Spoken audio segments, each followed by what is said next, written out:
Hi, and welcome to English-Fabule. Are you learning English? Great. Let's learn English with a very interesting story. Don't forget to subscribe, like, and comment. Let's get started. This book talks about a very important meeting.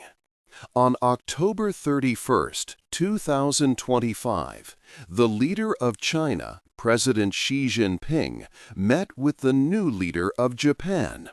Her name is Prime Minister Sanae Takaichi. This was a surprise meeting for many people. It was the first time these two important leaders met face-to-face in several years. They met in the city of Gyeongju, South Korea, during a big international conference called APEC. Sanae Takaichi had just become Japan's first woman prime minister. She started her new job only 10 days before this meeting with President Xi. The talk lasted for about 30 minutes. Before this, China's leaders did not congratulate her when she became prime minister.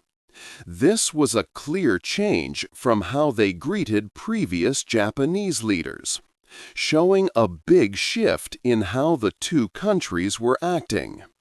This unexpected meeting was very important for many strong reasons. China and Japan are two of the biggest and most powerful countries in Asia. They also have a very large influence on the world economy. What happens between them can change many things for millions of people. Their talks were about difficult problems and important choices for the future. These choices affect not only Asia, but also countries all over the world. This book will explain why this meeting happened and what it means. 2. Japan's new leader. Sanae Takaichi became Japan's new prime minister. This was a very important event for the country.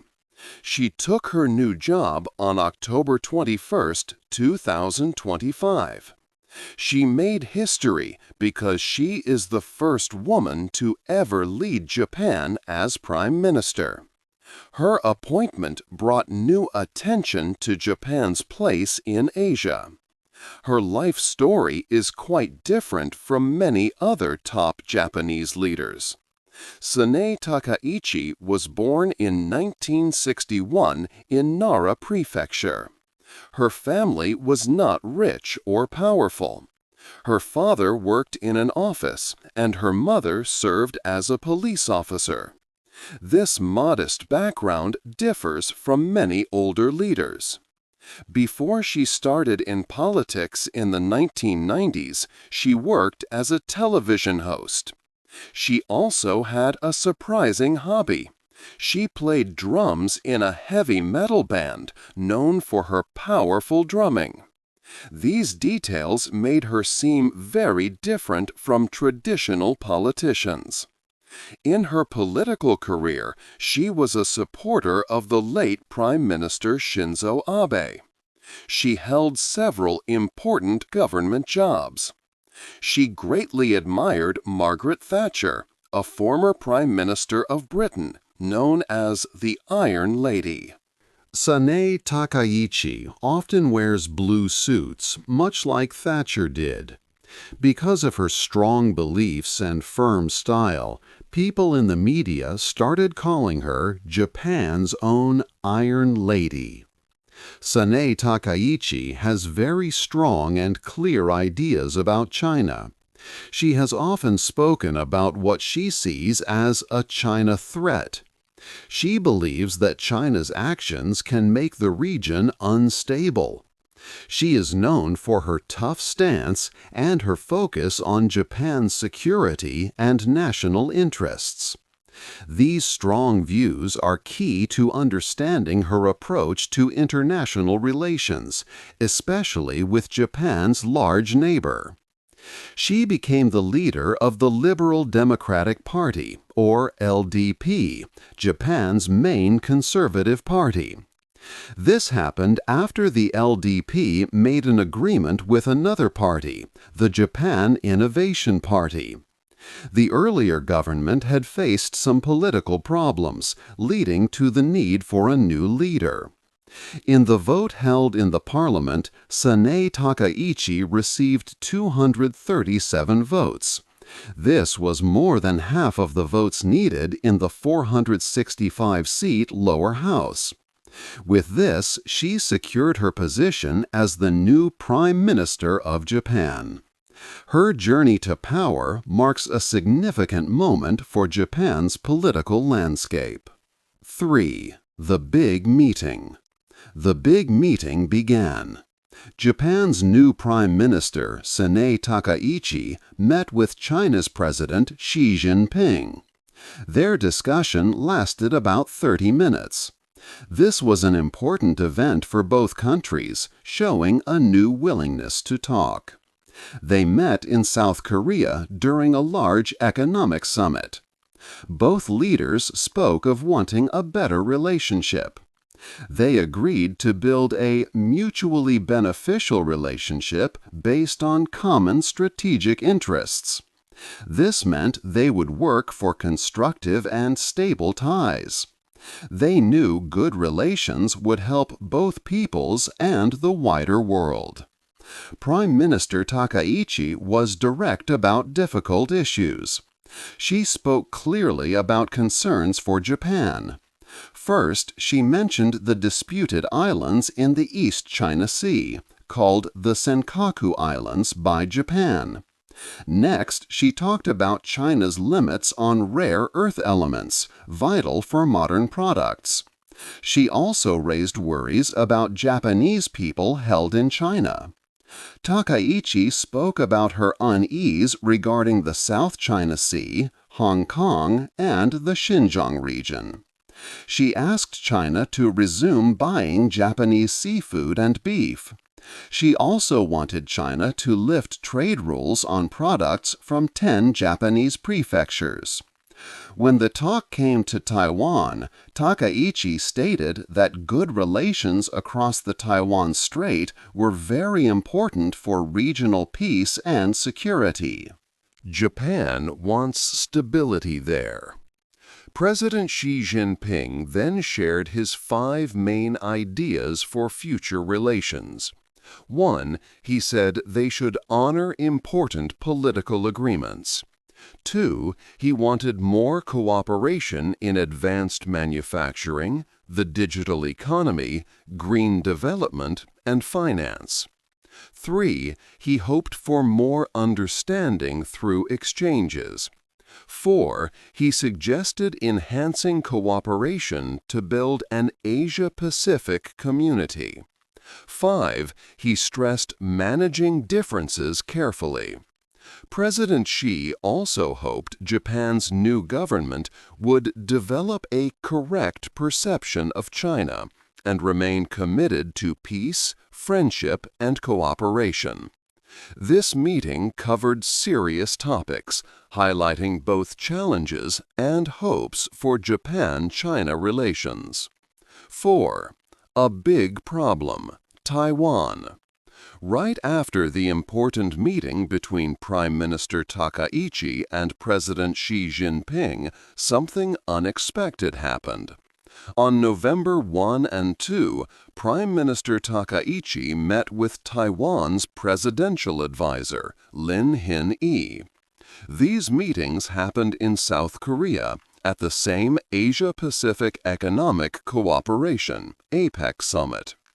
After these talks, Takaichi used social media to share the news. She wrote that Japan wanted to deepen cooperation between Japan and Taiwan. This message showed Japan's wish to work more closely with Taiwan. China did not like this at all. China's Ministry of Foreign Affairs quickly reacted with strong words. They said Takaichi's actions were very serious and had a bad effect. China declared its firm opposition to Japan's actions. They also sent strong protests to Japan called serious démarches. China criticized Takaichi for meeting with Taiwan officials on purpose and for talking about it on social media. Beijing saw this as a direct challenge.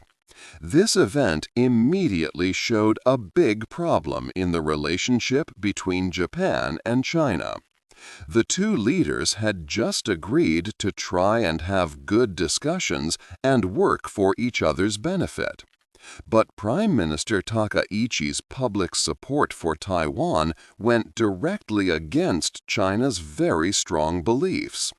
China sees Taiwan as part of its own country and has red lines it does not want others to cross. Any country that works closely with Taiwan as an independent entity makes China very angry. Taiwan is a very sensitive issue for China. Beijing views any official contact with Taiwan by other nations as a challenge to its claim over the island. However, Japan, under Prime Minister Takaichi, saw Taiwan as an extremely important partner and cherished friend. She had said before that any crisis in Taiwan would be seen as an emergency for both Japan and its strong ally, the United States. This view is very different from China's. This situation creates a difficult balance for Japan. Japan wants a constructive relationship with its neighbor, China. But at the same time, Japan also wants strong ties with Taiwan and to help ensure its safety and stability. From China's point of view, these two goals cannot happen together. The public meetings between Prime Minister Takaichi and the Taiwan official right after her talks with President Xi clearly highlighted this deep difference.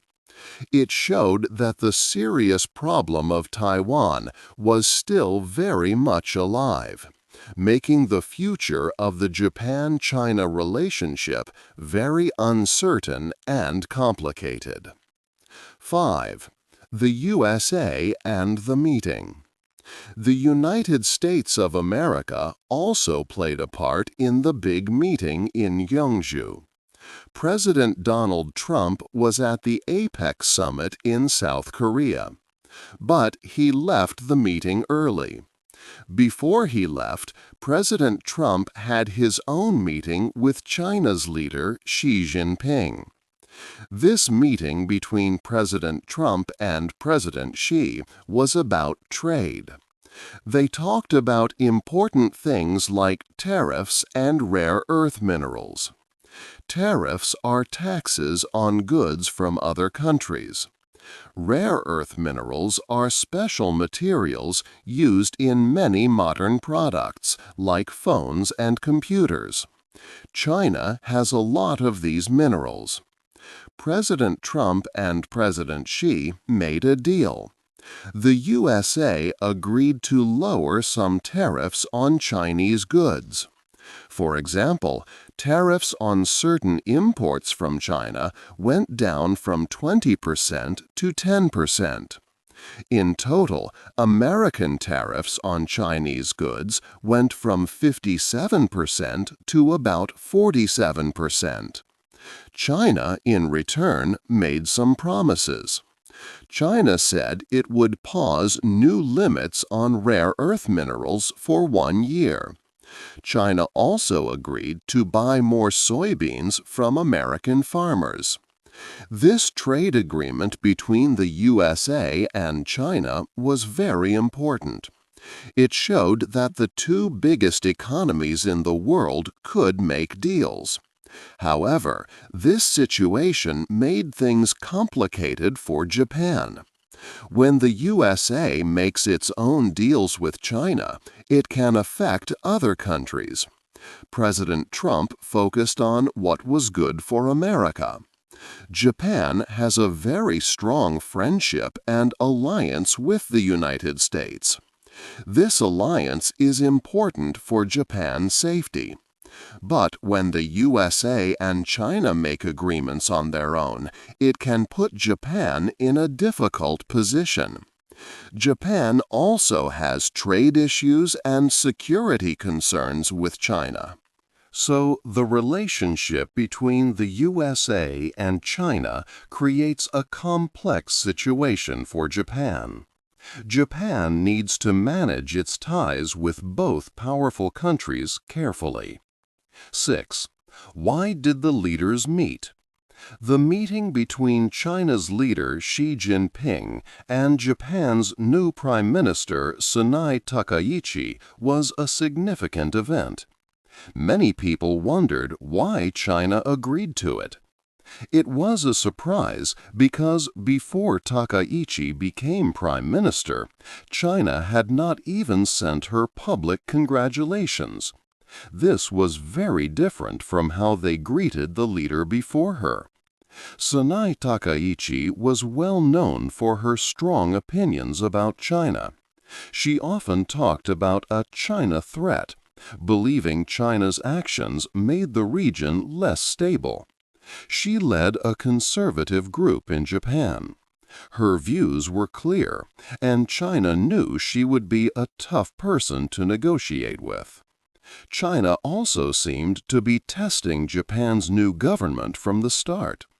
Just before the leaders met, Chinese Coast Guard ships armed with guns entered waters near the disputed Senkaku Islands. This was seen as a deliberate test to see how Takaichi's new administration would respond. It was a challenge to her leadership. However, Takaichi had strong support at home. Her new government was very popular in Japan, with high public approval. This meant she was not a weak leader who could be easily ignored. If China refused to meet her, it might push Japan closer to the United States and Taiwan, creating a stronger united front. So, meeting Takaichi was part of Xi Jinping's wider strategy. He wanted to show that he was a flexible leader. He had just met with U.S. President Donald Trump the day before to discuss trade and important rare earth materials. After those talks, Xi likely wanted to show that China could still work constructively with other nations, even those led by strong critics like Takaichi. This meeting could help China appear less rigid and more open to dialogue. It was a chance for China to understand the new Japanese government better and keep communication channels open. This was a careful diplomatic move to manage difficult relationships and show China's role in regional stability despite existing disagreements. 7. Fighting over islands and money. The Senkaku Islands are small, rocky lands located in the East China Sea. While Japan controls these islands, China also claims them and calls them the Diaoyu Islands. This long-standing disagreement is a major source of tension between the two countries. Chinese Coast Guard ships are a constant presence near the Senkaku Islands. For over 300 days, these Chinese vessels have maintained a continuous presence in the waters around the islands. Some of these ships are large and reportedly carry guns, which makes Japan very concerned. Japan sees these daily activities as a way to test its new government and its strength. When Prime Minister Takaichi met with President Xi Jinping, she directly expressed Japan's serious worries about the islands, making it clear that Japan would firmly protect its territory. Another significant area of conflict involves important materials known as rare earths. These special metals are essential for many modern technologies, from smartphones and electric vehicles to advanced military equipment. China produces the majority of the world's rare earths. This gives China considerable economic power and influence over other countries that depend on these critical materials for their industries. Recently, the United States President Donald Trump and President Xi Jinping reached an agreement concerning rare earths. China agreed to pause any new limits on rare earth exports for 1 year. In exchange, the United States reduced some taxes on certain Chinese goods. This deal highlighted the global importance of these minerals. Prime Minister Takaichi also raised the issue of rare earths during her meeting with President Xi. Japan needs these materials for its own industries and wants a stable supply. China has often used trade as a tool to put pressure on other countries. For instance, China has previously stopped importing some Japanese seafood and beef. It also placed limits on products from 10 Japanese prefectures due to political reasons. Such actions show how China uses its economic strength and trade policies to influence other nations. Because of this, Japan is actively working to find other sources for rare earths, aiming to reduce its reliance on China. 8. What happens next? The meeting between China's President Xi Jinping and Japan's Prime Minister Sanai Takaichi was a very important moment. It was the first time these two big leaders met, and it happened just after Takaichi became Japan's first female prime minister. Many people hoped for good things from this meeting. However, it also showed that many big problems between China and Japan are still not solved. One of these big problems is Taiwan. Right after her meeting with President Xi, Prime Minister Takaichi met with an official from Taiwan. She even wrote about these meetings on social media. China was very unhappy about this. This action showed that Japan wants to have a strong relationship with Taiwan. But China sees Taiwan as part of its own country. This difference makes the relationship between Japan and China very difficult and often creates anger. Another serious issue that continues is the problem of the Senkaku Islands.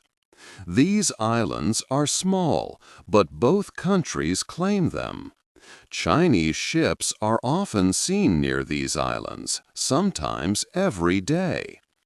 Prime Minister Takaichi told President Xi that Japan is very worried about this. This situation is a constant source of tension and a test for both governments.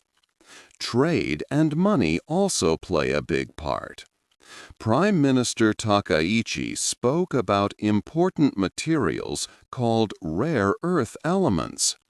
China controls much of the world's supply of these. China has used this control to put pressure on other countries.